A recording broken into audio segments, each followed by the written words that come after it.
joke was that our state flower is mildew because it rains so much. And so you might just accidentally push yourself in the wrong direction a little bit, and then it's like, I'm going to pay for it the next day. There's no guarantee whether we'll do it. But I was just like chilling. I look over and I was like, oh, hello, vagina. I was Keep that compass pointed, true north to what you believe. Definitely don't go to school. Go to rock and roll school. That's kind of crazy, but I don't remember this. Me neither. But when it comes to write lyrics, I really, it's a pain in the ass for me, Wow, this is what I want to listen to during my whole life. Did you really bring that up? That was a private conversation. But I hope people keep thinking that I'm really relaxed while I'm playing and do not realize when I'm playing the difficult parts of the song. Those things are always interesting just because I'm so scattered. Polka metal can be interesting. Polka metal, yes. I like it. It's a microphone. What am I supposed to do with this? I'm not sure. I don't remember. I know who to sue. Yeah. It was that being told I can't and I shouldn't made me want to do it. And I'm really hopeful that that's not possible. I want to be in their presence, so I conduct my life in a way that I hope that they want to be in my presence as well.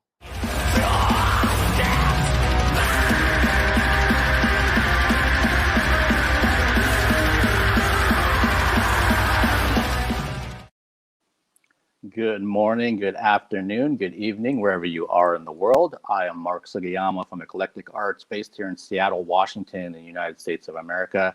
And thank you so much for joining me here on the 15th of June, 2021. It's a Tuesday. It's a day before my birthday. And as always, I have a little bit of housekeeping. So later today at, noon Pacific Daylight Time here on the West Coast, I have the director of the really interesting film Baby. If you're into Guillermo del Toro's body of work, this Spanish director does something kind of similar, but obviously with his own interpretation. And Baby is a film that has no dialogue, and it's just a really fascinating, dark, creepy type of film. It's got a kind of almost like a fairy tale quality to it as well. So I'll be speaking with him at noon today, and then I'm off tomorrow. And then Thursday, I come back and we bring some more heavy guests at 11:30 and 1 p.m. And I also have the new Fun Table sessions returning on Friday, and the Cancer Slug interview will finally happen on Sunday night. So if you want to know what's going on, please follow me as Eclectic Arts Media, one word, on Instagram. That's where I post everything first, and then some of that information migrates to other social media platforms, but much of it is exclusive to Instagram. That's my kind of platform of choice. If you're watching this on YouTube for the very first time, if you could do me a huge favor and subscribe to my channel. It doesn't cost you anything. You won't get anything in your inbox. If you want to know what's coming up, you can hit the little notification bell, and that will send you emails. So just kind of be aware of that. And if you're on the Twitch side of things, if you could follow me over there, I always appreciate getting new followers there, and I will try to follow you back. And yeah, that's what we have coming up for this week, a really busy week. And then it looks like next week is almost completely booked as well. And then the last part that's going into July already. So there's always things going on with Eclectic Arts. If you're new to the channel, I cover all kinds of things related to many genres of music and film, television, ballet, opera, just theater, musical theater, all kinds of things. But people that know me well know that I have always been a metalhead, and that will never change. That's my foundation. I like all kinds of other things on top of that, but when you get to the roots of it, it's always going to be metal for me. Back in 1979, when I saw my first live band, which was Kiss, and then it just was all downhill from there. So let's get to things. My guests today bring the blackened death metal sound to the world. Their sophomore full length will be released on July 9th on Noble Demon. Please welcome to the Eclectic Arts virtual studio, Kay Romlin from Night Crowned.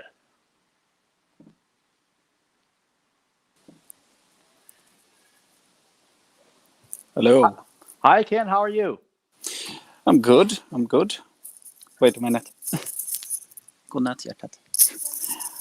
My daughter is going to sleep, so I needed to say goodnight to her. No problem at all. Yeah, you want to be a good dad and wish her a good night and see her tomorrow.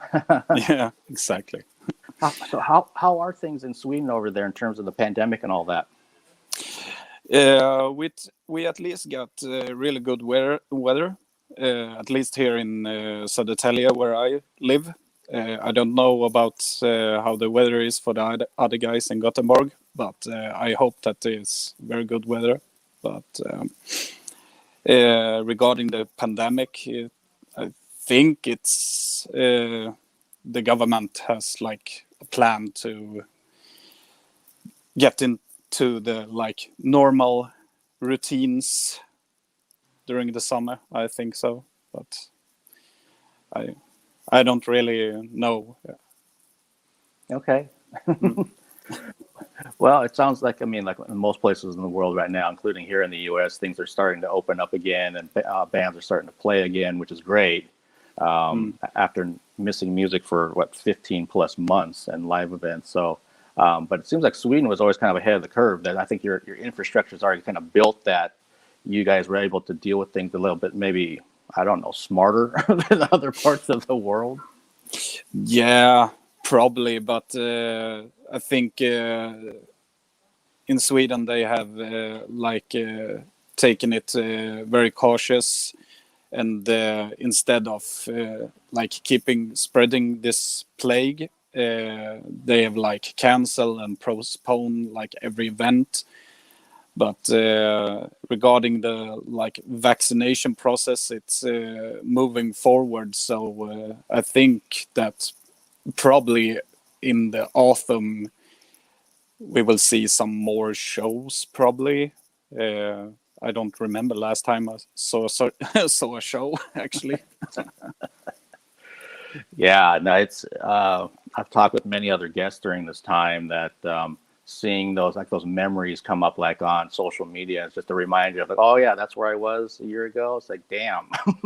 Yeah. But we'll be there soon, soon again. So hopefully, fingers crossed and everything. But let's talk about the new album, the second full length for you guys. And when did you guys start writing it? But then also, when did you start recording it? Actually, I think it was at the end of the I think probably at the beginning when we released Impious VM, we had already some demo materials, just some riffs and such. But we started to put down real demos during late summer, autumn, I think it was, because me and Henrik, we had a 3-year plan to put out 3 albums in 3 years. So it was everything just came naturally. So Okay, so if you already had some material and some riffs, and then you started working on some demos after the first album, when did you get a chance to go into the studio? Or did you just record your parts separately and then someone put it together? Yeah, we actually did the same process as Impious VM, that we recorded everything at home and put it all together, changed some stuff and re-recorded. So, but when we have a whole album that we have demos for, then we just sit down, listen, see if we can change anything, and from there we start to re-record all the guitars, the bass, the drums, and everything. So, but we kind of like Impious VM, the last thing that we actually kind of recorded was cleans, solos, and drums. So it's kind of weird, but it worked for both albums. But probably on the next record we will start recording with drums. So okay, yeah, you're right. That's interesting that the drums and the clean solos, particularly the drums, were last. When it's usually, for most people out there, if you're musicians, it's usually the other way around. You lay down the drum tracks and then you build everything on top of it. but at the same time, if you guys had demos and like you said, you're kind of going back and maybe kind of changing some things and re-recording, then yeah, that's still interesting. At least you had a track to work from, but then you end up doing the drums all over again at the end. Yeah, but yeah, Janne is doing such a great work. So, but and now it's like the second time we have done it. So on the third records, we will probably do it like the normal way, so to speak. Okay, and as the vocalist in the band, do you have so do you also come up with riffs yourself? A lot of vocalists are also musicians as well, or are you doing basically is that coming straight from the other three guys? I actually have not written anything musically on Impious VM or Hadanfard, but I have like given some ideas for our next record, and I'm more into like putting a theme, a special mood to the record, and like try to direct the sound. Okay, that makes sense, and so that's kind of a good way to talk about this. It sounds like with this new album that there's a bit of a theme, maybe even a concept behind it. So can you kind of speak to that? Actually, in the beginning, we just wanted to put out a record with no special theme, but I think it was halfway through the demo process. I was actually I'm still doing I'm writing a short novel just for fun. It's kind of like American Psycho, Stephen King story, like. And when I wrote down the lyrics for some of the demos, I actually saw a red thread through it all. So I started to rewrite some lyrics, and the idea was to make a double album, one in English and one in Swedish. But when we were close to like finishing the record, we decided to just do every song in Swedish because it felt more honest and it fit the concept as well. And the concept is it's about a meeting with death. So each song has a connection with death in different aspects. Oh, interesting. I know, like when I was looking through the lyric video, they had a translation into English for people like me who don't understand Swedish at all. Yeah. And so so every song, and there's 9 songs on the record, so each of them have a different perspective on death. Yeah. Okay, and like the first song, Not Krönt, Night Crowned. It's like the opening track for the album, and it's about the wilderness. That like it's starting the story when you're traveling out in the woods and just sit down and listen to it. It can be silent as death, but it can also be alive. But it's more focusing on the wilderness. That's the circle of life, kind of. Wolves need to feed, rabbits need to eat, and such. So, okay, that's interesting. And we were talking pre-show about being fans of the black metal and death metal and just metal and music in general. And so, what do you? Since you just mentioned that you've been working on a short story for just for fun, and then you changed the lyrics for this album, where do you draw your inspiration from as a writer? Oh, that's a hard question. It's usually when I write lyrics, I just listen to the song that I'm supposed to write lyrics, and the song like kind of speaks to me. What's it all about? And usually I put down the title first, because then I have like a whole story for the song or the whole concept. But overall, it all depends on the mood. It all depends on if I'm pissed off, or if I'm a bit melancholic, or if I'm just angry or something like that. It's sometimes I write lyrics that are very personal, like our second single that we recently put out, Fjättrad. The lyrics on that one is it's overall it's about from life to death. That a bit more pessimistic view on life. That we are just living to die, and the lyrics came through when I thought back to my grandmother that has passed away. So I wanted to capture that feeling about loss.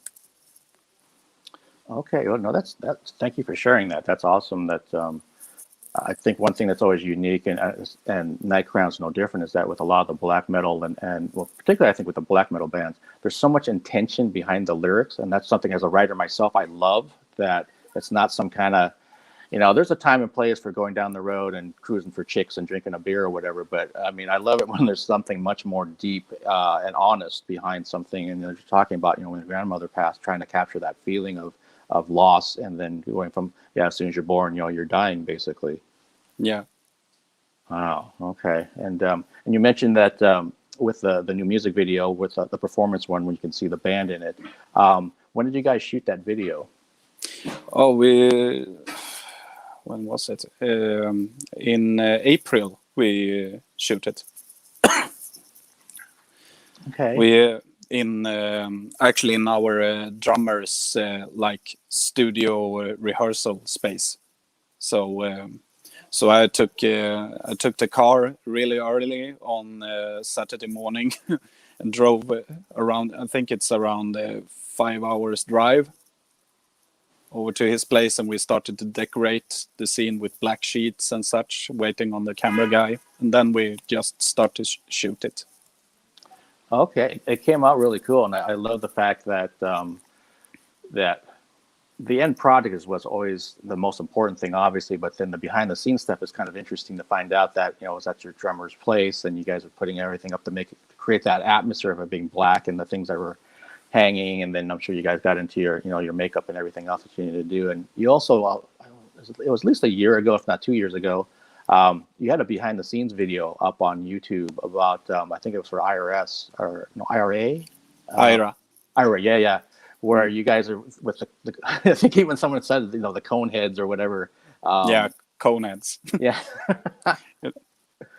It's actually our drummer Janne's other band, Despite, the singer that in Despite that has filmed both Ira and Reborn video.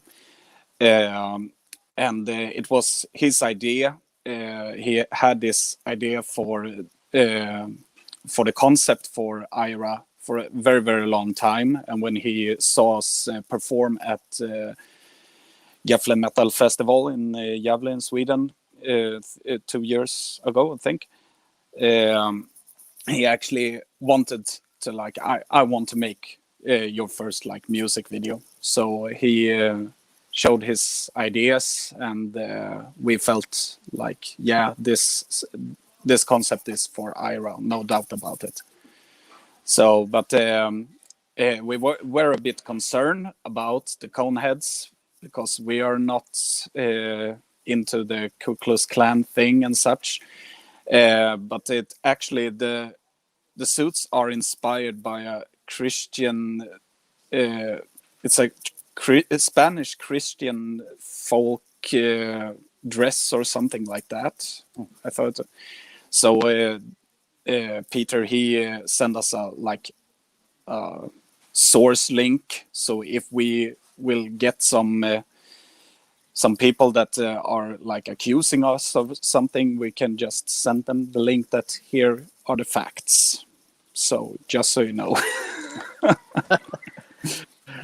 Okay, everybody. So everybody out there, now you know. But yeah, I didn't even think about that. I just thought it was interesting in terms of just how it looked, and then I just thought it was interesting that you guys were showing some levity, between takes when you were wearing those. And just having some fun.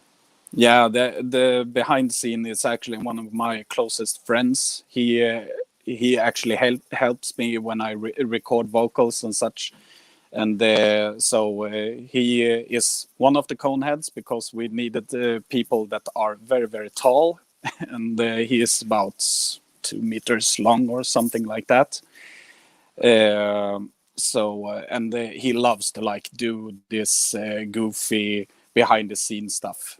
So I when he showed me, I told him I fucking love it, because in all this like seriousness, when we're doing music, we need some laugh as well, because all of us in Night Crowns we are like the kind people.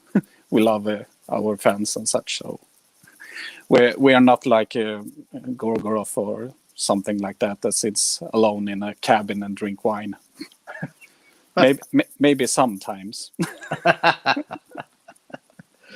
Yeah, no, and that's what it becomes, is like depending on the genre of music, that for the most part, I've talked to you before the show that I've been a metalhead all my life and into black metal for a long time, but I do get up and I take a shit, and I do go to the grocery store, and stuff that maybe isn't real black metal, but it's like, no, every fucking person does it on some level.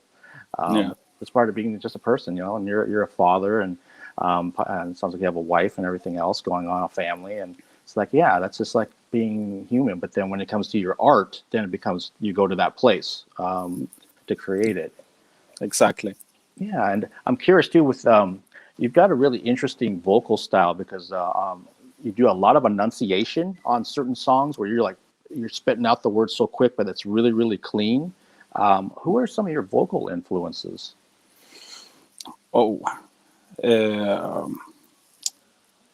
Danny Filth has been a huge inspiration since the start, because Cradle of Filth was like kind of the first black metal band I heard, so I have to say him. And recently, when I discovered Ben Dorr and the Shadow with Intent, quite fell in love with his voice as well, because he can like make all the sound that freaking exists in the world. Especially on their second album, they have like one part where he like breaks down all his register in his voice in just one take. It's amazing. But overall, I listen to a lot of like deathcore and black metalcore and death metal. I just when I hear a unique sound or a unique vocal technique, I just need to like try to do it myself, because even I've done vocals since I think I was 14, 15, and I'm still learning new stuff all the time. So I'm not. I will never be finished learning. Okay, I love it. I love the fact that you're always going to keep adding to your repertoire as a vocalist and as an artist, as a musician, and you keep growing and keep adding things to it. And I think some of it's already coming through in your vocal style, because you can hear different types of things you're doing that sound. Again, the enunciation in your black metal stuff sounds really good, but then some of it sounds a little bit more death metal, especially when you go down to your deeper register. And it's a real richness to your vocals, which I really like and appreciate. Thanks, man. Yeah. And just out of curiosity, I think you told me you started getting into metal like when you were like 13. Who was that gateway band for you? Who was that first band that got you into metal? I was actually going at a Waldorf school here in Sweden, and a friend of mine showed me like Iron Maiden, Iced Earth, and Rammstein. But years before that, when I was, I think, 6 or 7 years, I had an old friend, and his father had like Metallica Ride the Lightning in his CD collection, and we started listening to it, and we felt like, we are not supposed to listen to this. This is for adults. And a couple of years later, when like ZTV and MTV were still like musical channel, I actually saw, I think it was the music video to Payne's On and Rammstein's Sonne, and I was hooked. But the first like real metal record that I bought was In Flames soundtrack to Your Escape and Marilyn Manson Golden Age of Grotesquerie. And I was, think I was 13, 14 years old then. Wow. Okay. You know, that's. I think it's interesting. I think almost everybody has somebody that either, like you were saying, when you're 6 or 7, it was someone, you know, a friend's father's collection. In my case, it was an older neighbor that was playing Kiss Alive 2. And I remember as a kid looking at the gatefold of it and, you know, the big stage and the pyro going off and blood dripping out of Gene Simmons' mouth. It's like, what is this? And it seemed cool and kind of dangerous. Yeah. And kind of like, oh, I don't know if I'm supposed to be listening to this, but this is kind of like, you know, pretty cool. And then, yeah, and when I saw them in 1979, then that was it. I was 9 years old when I saw that band live. And I think the very next one was AC/DC when I was like 2 years older. So like 11 years old, I saw them. And For Those About to Rock tour. And it's like, oh man.